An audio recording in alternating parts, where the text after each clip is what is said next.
warahmatullahi wabarakatuh. Waalaikumsalam warahmatullahi wabarakatuh. Good afternoon, student.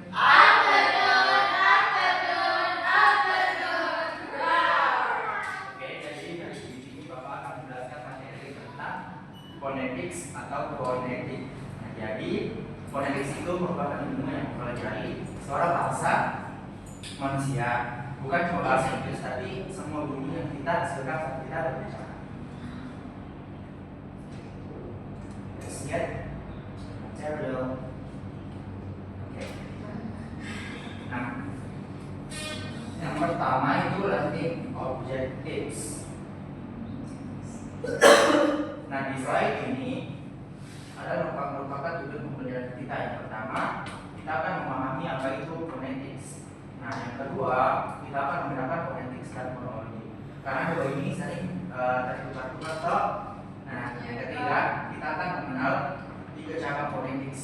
Yang keempat, kita akan belajar tentang organ-organ bicara manusia seperti lidah, bibir, dan lain-lain. Yang terakhir, kita akan belajar cara mengelompokkan konsonan dan vokal dalam bahasa Inggris. Nah, jadi setelah materi ini selesai, kita tidak cuma tahu ini saja, tapi juga bisa paham bagaimana cara kerja suara saat kita berbicara. Iya, Mas. Nah, apa itu phonetics? Nah, phonetics itu adalah ilmu yang mempelajari bahasa manusia secara ilmiah. Artinya apa? Artinya kita fokus ke suara yang benar-benar keluar dari mulut kita. Misalnya suara,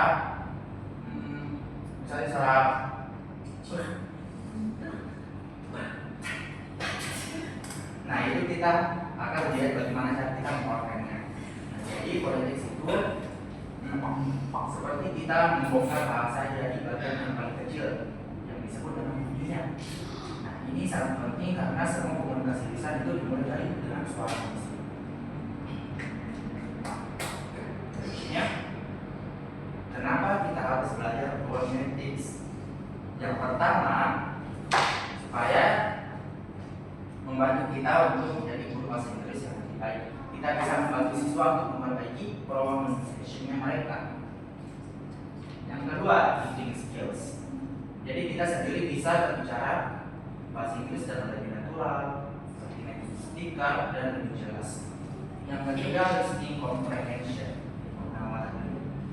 Kita juga jadi lebih peka saat mendengar aksennya orang lain. Karena bahasa Inggris itu tidak cuma hanya ada satu saja, toh. Jadi baik nanti maupun native speaker, nanti phonetics itu bukan cuma untuk teori, tapi langsung dipakai di kehidupannya.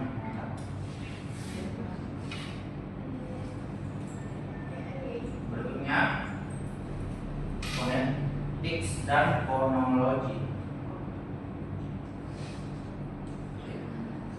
Perbedaan phonetics dan fonologi itu, kalau phonetics itu lebih fokus ke bunyinya secara fisik.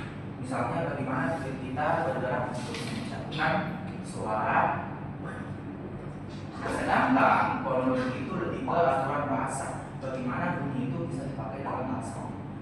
Jadi simpelnya phonetics itu caranya bunyinya itu dibuat. Kalau fonologi itu aturan bunyi dalam bahasa.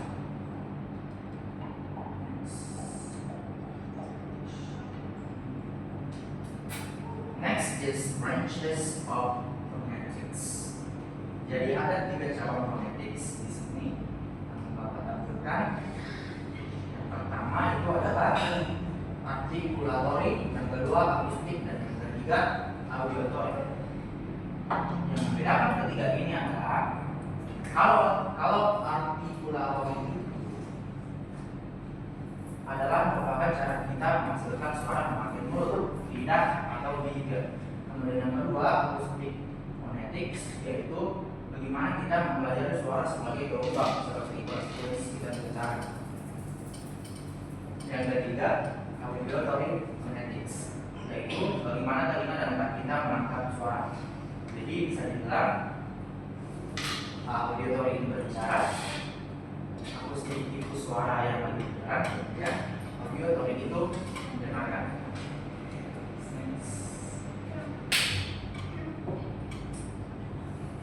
Berikutnya artikulatory phonetics. Artikulatory Exploratory phonetics itu adalah bagaimana kita fokus ke suara itu dua. Jadi kita melihat bagaimana lidah kita bergerak, bibir kita bergerak, gigi dan organ-organnya. Nah ini paling penting untuk calon guru bahasa Inggris seperti kita. Karena kita harus bisa membedakan sesuai cara untuk ngomong dan mendengar. Misalnya mengajarkan bunyi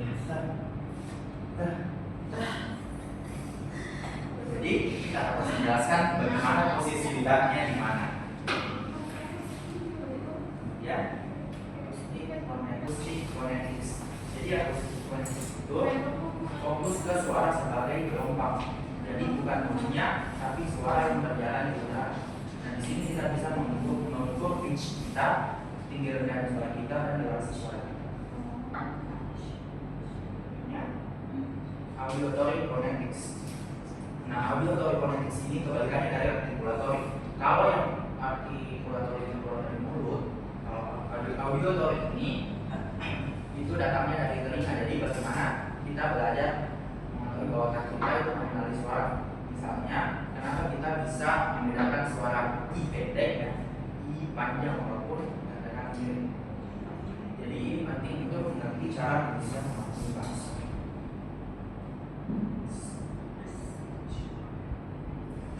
Ada speech organs. Pada gambar ini adalah organ-organ yang dipakai saat kita berbicara. Ada paru, pita suara, lidah, bibir dan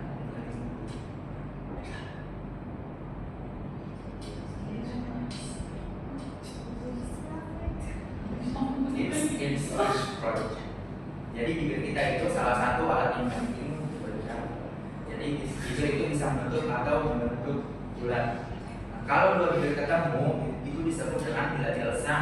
Contohnya dan jadi bibir atas dan bibir bawah itu di produksi suara bibir itu punya peran yang sangat penting. Jadi bibir bukan cuma dipakai untuk berbicara, tapi juga untuk menentukan jenis suara yang akan kita keluarkan. Ada dua gerakan utama bibir, yang pertama itu membentuk rapat. Kalau kita membuat suara dengan dua bibir ketemu dan tertutup rapat, itu disebut dengan bilateralisme. Seperti contohnya tadi, pe dan be. Jadi intinya bibir itu seperti pengatur bentuk suara supaya bunyinya bisa beda-beda walaupun bentuknya mirip.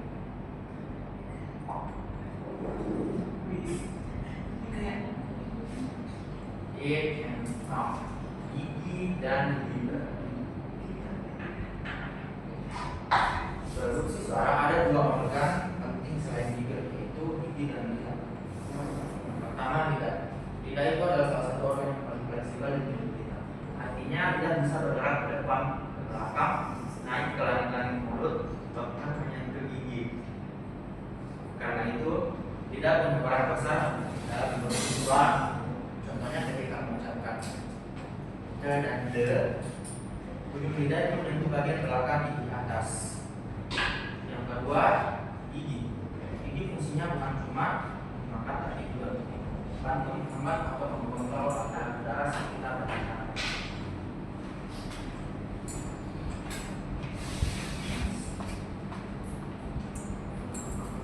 Vocal cords and voice. Jadi ada dua jenis suara, yaitu voice dan voiceless. Voice itu saat kita suara bergetar, misalnya mengucapkan b dan sedangkan voiceless itu tidak bergetar, misalnya kan. Udah tahu beda? Nanti saya tes.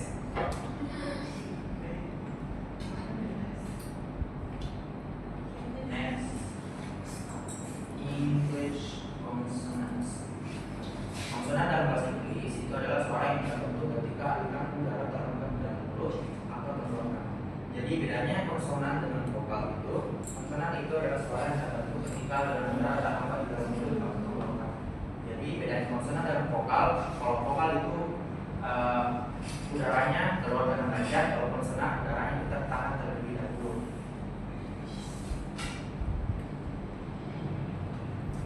Pertama, stop atau biasa disebut dengan closing.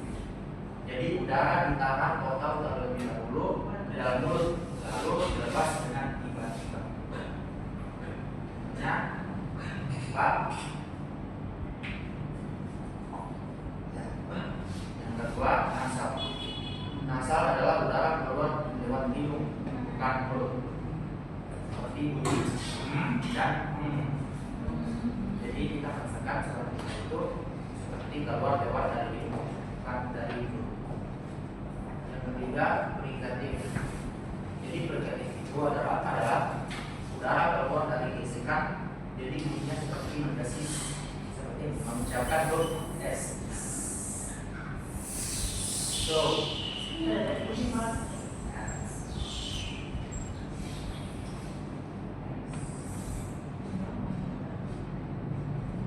next is places of articulation.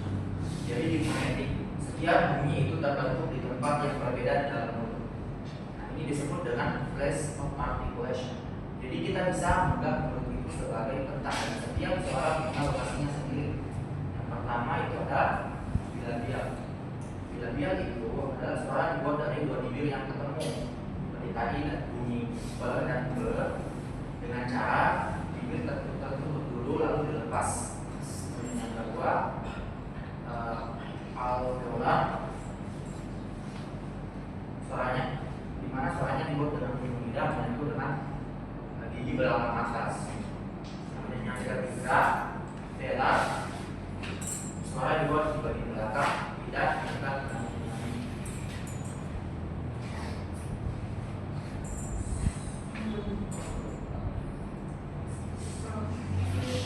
next is vowels. Vokal itu berbeda dari konsonan. Kalau vokal udaranya keluar bebas tanpa membabat. Yang membedakan adalah cuma posisinya di lidah dan bibir. Namun vokal juga bersuara atau voice. Yes, short and long vowels. Jadi phonetics ada vokal pendek dan vokal yang panjang. Vokal pendek diucapkan dengan cepat, misalnya kita kata shape. Vokal panjang diucapkan lebih lama, seperti shi, ya. Jadi itu penting dibedakan karena diketahui ya, bisa mengubah arti dari kata.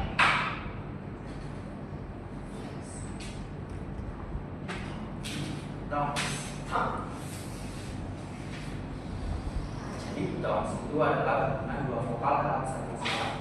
Jadi suara kita bergerak dari satu posisi ke posisi yang lain.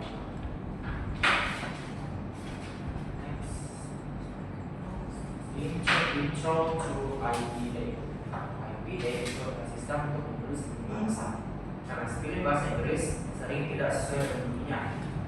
Contohnya, kayak ditulis dengan seperti itu. Kayak ditulis dengan I, seperti yang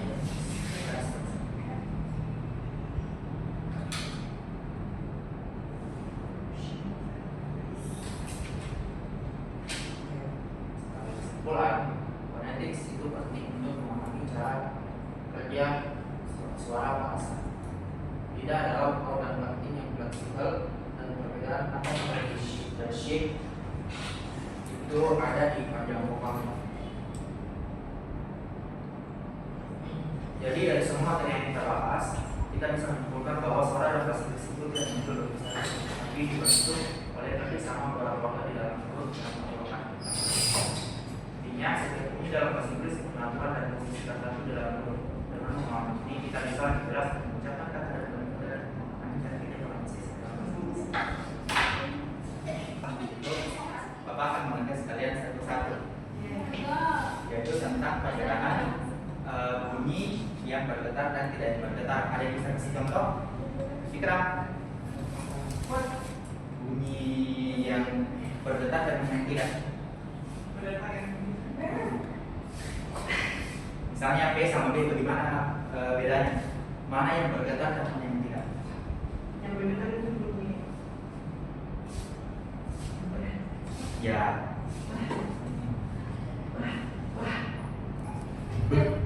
Misalkan bertanya di sini. kalau belum kita rasakan kalau belajar tidak ada itu. Ya kalau belajar nih, cocok nih. Coba kalau bagaimana? Ya, jadi kayak udara yang keluar. Ya, cocok. Kita tahu. Oke, anak-anak sekalian, sekian kelas hari ini. Materinya nanti dibutuhkan. Absen, Sir. Oh iya, absen balik. Aku tuh mengingatkan Kak. Oke, sebelum kelas ditutup, Bapak akan absen kelas satu ya. Oke, pertama, Akila Zahra, Selinda Wardani, Fahriza Nurul Tias, Muhammad Ikram Desa Putra, Nabila Citra Hifzani, Rahmadani. Oke, semuanya hadir ya. Syahri Suci, Dr. Ramadhani, izin. Wah, izin. Dari sini di grup kan. Izin. Saya kasih apa misalnya di. Ya anak-anak, sekian pembelajaran hari ini. Tiga Rafitra, mana lagi bolos lagi itu. Oke, sekian pembelajaran hari ini. Kita ketemu minggu depan lagi dengan materi yang berbeda. Sekian, wassalamualaikum warahmatullahi wabarakatuh.